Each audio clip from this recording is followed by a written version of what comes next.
Tuesday night, and the mood is right for garden updates. The tomatillo box is a hoppin'. Just got home from work, so I'm going to quickly water the plants. I know it's supposed to rain tonight, but I'll give them a little extra drink.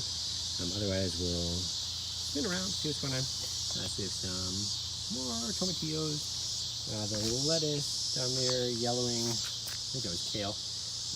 Dying. And then the Brussels sprouts, they're growing a little bit, but I don't think we'll see anything out of those since they don't get that much sun.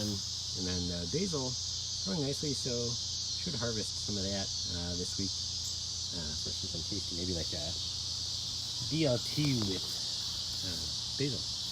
Would be good. A BBLT. So I'll water all these bits. Otherwise, not too much going on in there. Side of the house, see if we have any vermin.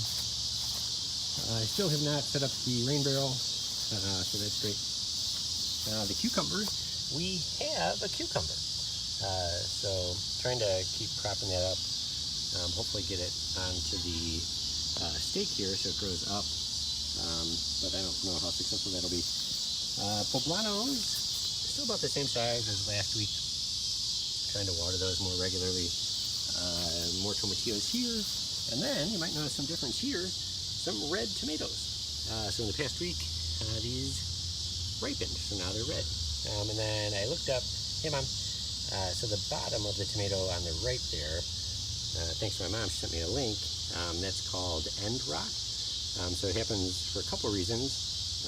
The most likely, probably, is infrequent watering, which I'm guilty of. So trying to do a better job watering more consistently. And it could also be calcium and some other things in the soil. I think for the most part, probably just not watering super frequently. Hey Joel, let me see, we have a grape tomato, and then the cluster back there of grape tomatoes as well. That's, for the most part, the garden update. We're about a month out from the wedding, so we'll see if we have any of this to harvest for the reception. Otherwise, quick garden update tonight. Thanks for watching. Bye-bye.